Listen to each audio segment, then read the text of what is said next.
Teşkilatımız 2025 yılı içerisinde de yine yoğun bir dönem geçirdi.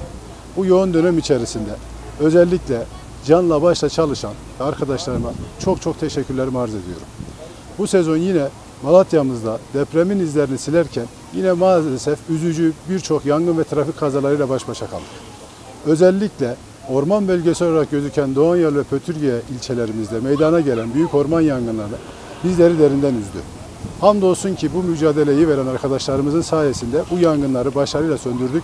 Tabii ki burada en büyük destekçilerimiz yine paydaşlarımız, belediyelerimiz, gönüllü arkadaşlarımız da bizlere desteklerini esirgemediler. Trafik kazalarında bu sene özellikle çevre yolu ana hattında meydana gelen büyük kazalarda birçok vatandaşımız hayatını kaybetti. Bunlar bizi derinden üzmektedir. Trafik kazalarının başlıca sebeplerinden bir tanesi öngörümüz uykusuzluk.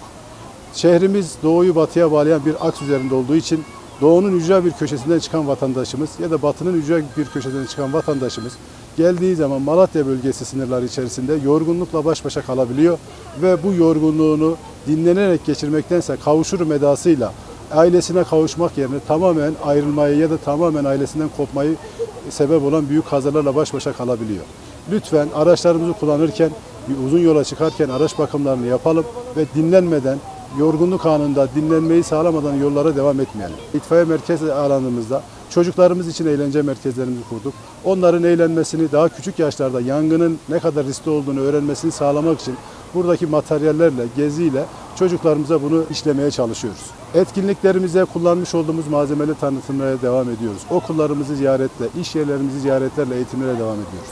Bu sene yine yaklaşık 1400'e yakın kamu kurum ve iş yerlerinde bu denetimleri yaparak iş yerlerimizin güvenliğini sağlaması açısından mücadelelerimize devam ettik. Yine Malatya İtfaiye Dairesi Başkanlığı'nın bünyesinde bulunan 10 kişilik bir ekipten oluşan su altı arama kurtarma ekibimiz. Ekibimiz gerçekten çok başarılı bir ekip. Gittikleri görevlerde başarıyla çıkmışlardır.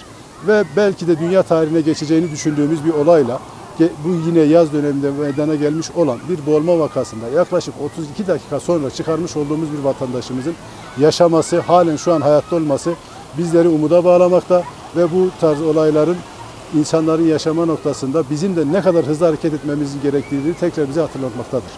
Teşkilatımın her bir neferine ayrı ayrı bu mücadelelerde bizleri yalnız bırakmadıkları, hepsinde kendi canları ve kendi malları yanıyormuş edasıyla mücadele ettikleri için çok sonsuz teşekkürlerimi arz ediyorum.